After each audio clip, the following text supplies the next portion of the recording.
even though he is wearing a what do you call this, a helmet, we confirmed that it was his vehicle.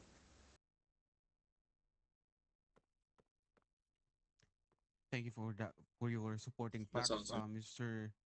Uh, James Santiago. For the last witness that we have, Captain Andy Nolan of the Police Department, I just have some questions with you. You don't have to tell everything since you are the only one witness that we have Sige, during Papa. that time. Are you with us, Mr. Nolan?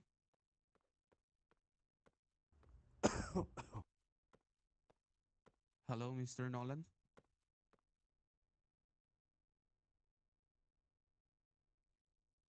Hello, guys. Can you guys hear me? Hello, Your Honor, can you Yes. hear me? Yes, yes, Yes, yes. sir. Yes, you are audible, Yes. sir. Yes, Yes, sir. Your Honor, I am Uh, here. Okay, now I'm just going to ask a couple of questions, Mr. Nolan.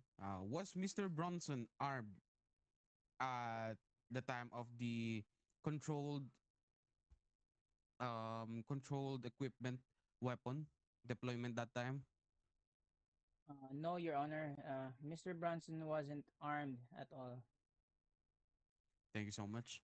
Again, the question before this panel is not guilt in the underlying criminal case. Mr. Bronson has already served his sentence.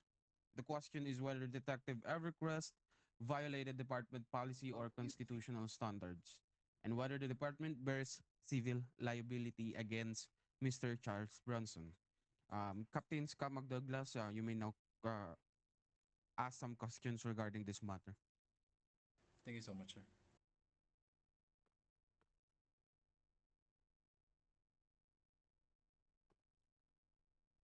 Excuse me, sir. Hold on. Take your time, sir.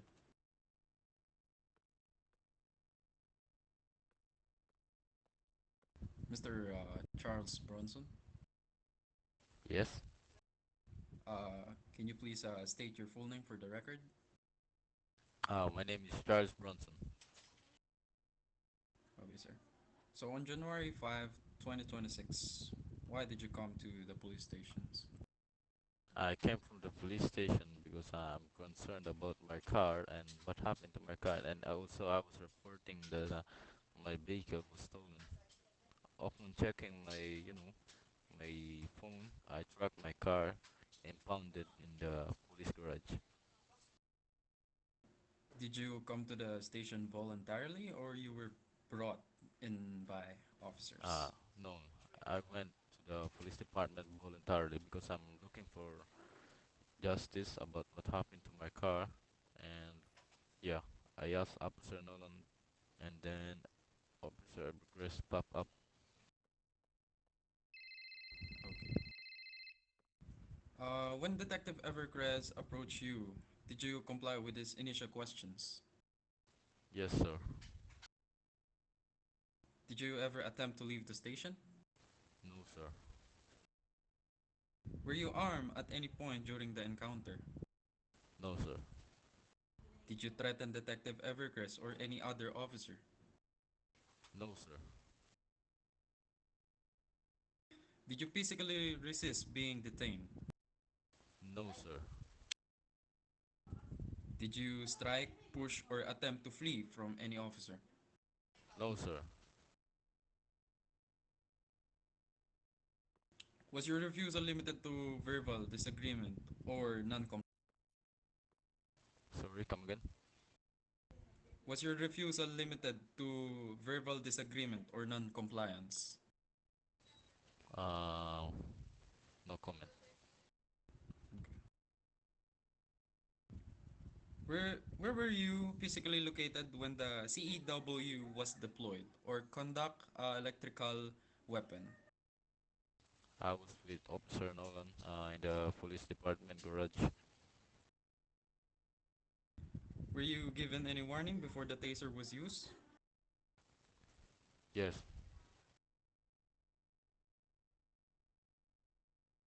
Did you pose an immediate danger to anyone at that time? No, sir. Were you aware any body worn camera recording the incident or have you recorded on your phone? No, sir. How did the use of the CEW affect you physically or emotionally? I have a health condition, which is I have a heart failure. By the use of taser, by the use of electronics, it hurts me physically. I had to go to hospital. I went to the ICU, and about mentally, yeah, I went to jail. I didn't have enough time to see my family. They're worried about me. I want justice. Okay. Did you believe the force use was necessary under the circumstances?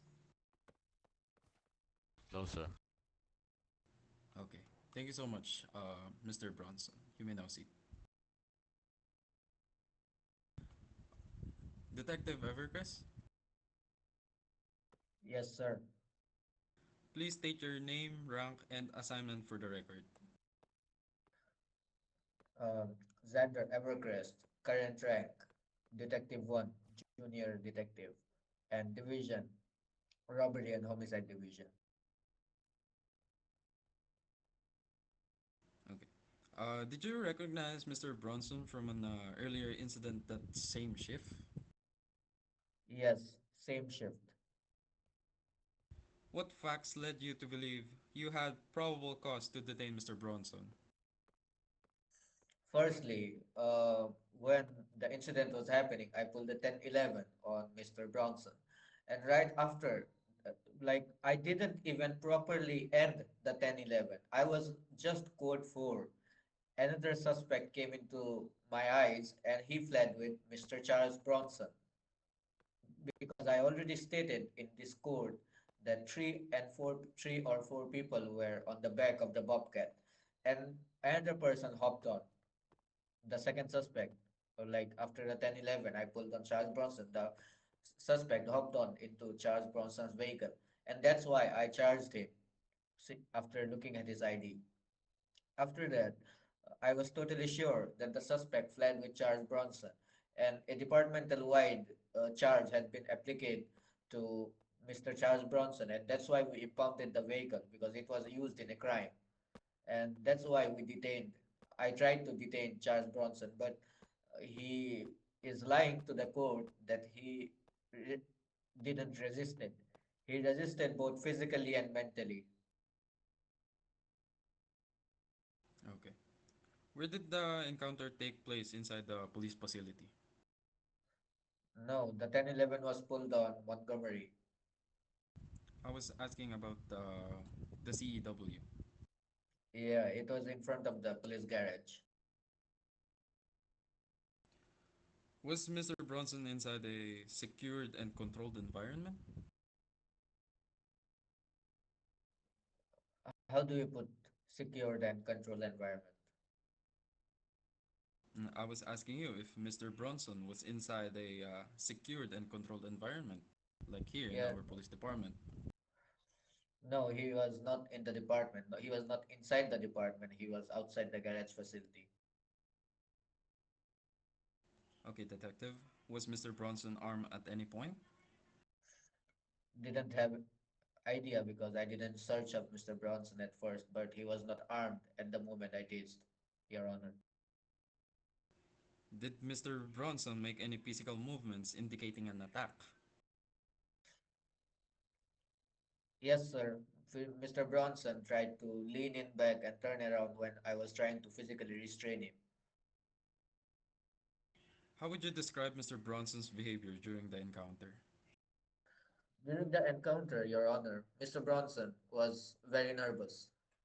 Mr. Bronson was threatening me to a lawsuit. Mr. Bronson also stated that he will get very much money after milking me in a lawsuit. That was the exact statements of Mr. Bronson, Your Honor. Beside of Captain Nolan, is there any other officer in the area at that time? No, sir. What specific threat justified the deployment of a conduct electrical weapon? He was not allowing me to restrain him. Your Honor. He was consistently moving. He was consistently moving. He was not giving me his back. He was not turning about. I gave him warnings before I used the CEW. I gave him three warnings. After three warnings, I counted to one, two, three before deploying the weapon Was the CEW used to stop an immediate threat or to gain compliance? to gain compliance. Are you trained that CEWs are not intended for punishments or coercions? I was about to detain Mr. Charles Bronson, but he was not letting me. I was asking you if you were trained using the CEW. Yes, sir. Was your body worn camera activated during this incident? No, sir. Are you aware that department policy requires activation during detentions? Yes, sir. Do you acknowledge that verbal non-compliance alone does not justify CEW use? Yes, sir. In hindsight, do you believe this de-escalation could have been used instead?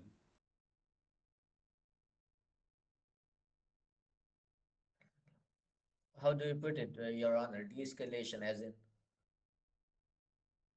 Pardon? de-escalation, as in Yes, I was asking you if in hindsight, do you believe the escalation could have been used instead? actually no, Or Your Honor, because I was trying to make him the correct situation whenever a law enforcement personnel gives you a lawful order. Uh, Most of the times you have to comply to it, but Mr. Bronson was non-compliant. He was very non-compliant. He was really not letting me restrain him. He was just saying that he was gonna lawsuit me, gonna lawsuit me, gonna lawsuit me, and he was just moving. okay, thank you so much, Detective Evercrest. You may now see. Your Honor, I'm now done asking questions to our defendant and also our plaintiff. Thank you so much, Captain Scott. I will not take the microphone. Moving on to the witness of what happened, Mr. Andy Nolan. Can you hear me? Yes, Your Honor. Can you tell what have you witnessed during that time? Yes, Your Honor. Kindly proceed with your statement. So, Your Honor, I was on duty about the beginning of my patrol at the police department when Mr. Bronson arrived at the park and parked his Faggio in front of the building. So he approached me and asked me about his bobcat that has been impounded and requested that to be released. After verifying the request, I released the bobcat of Mr. Bronson. Then shortly after that, Detective Evercrest arrived at the scene and began asking Bronson for his identification or driver's license. So then Mr. Bronson asked whether the detective was requesting for his ID or license specifically. Then Officer Santiago arrived and joined the detective Evercrest. Both of the officers continued requesting the identification of Bronson. Then Mr. Bronson stated that he did not believe that there's a valid reason for him to provide a identification. So Mr. Bronson requested for a supervisor at the time. Then Detective Evercrest stated that he was the supervisor at that point. So I asked Detective Evercrest that if he was really certain that Mr. Bronson was the individual that he was looking for, and he stated that he's about 101% sure that it was Mr. Bronson. Yes, it was Mr. Bronson. Then based on that the situation was explained to me, I personally found that the explanation was very unclear. Then Detective Evercrest then Mr. Bronson to turn around. Then Mr. Bronson said that because what Mr. Bronson, what I've heard by in Mr. Evercrest was turn about, and Mr. Bronson said, "What's a turnabout? Do you mean turn around?" And then Mr. Bronson, Mr. Evercrest, walk behind Mr. Bronson and was trying to cuff him. Then Mr. Bronson said that he know his rights, and he walks away to my back. Then after that, Mr. Detective Evercrest uh, became became a little bit aggressive and pulled out his taser. And then he warned Mr. Bronson once, then deployed the taser. Thank you so much for your statement, Mr. Andy Nolan. You may now sit.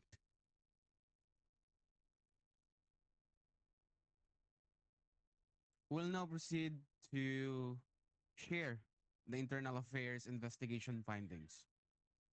Internal Affairs sustained findings for excessive force, improper controlled electronic weapon use, unprofessional conduct, and failure to activate body-worn cameras. International Affairs, Internal Affairs concluded that probable cause existed to detain, but that the force used was unreasonable. To summarize, detention authority existed.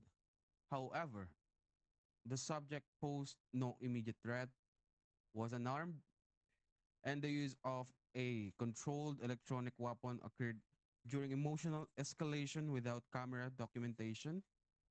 This raises both policy and constitutional concerns, specifically under the Fourth Amendment of our constitutional rights. The panelists will now have a 5-minute break. The panel will privately discuss findings and determine how each member will vote. This hearing will resume shortly. So everyone keep seated. Then we will be back at exactly 8:01 p.m. Thank you so much. Let's go, Mr. It's going well, Red right? zero, ito zero.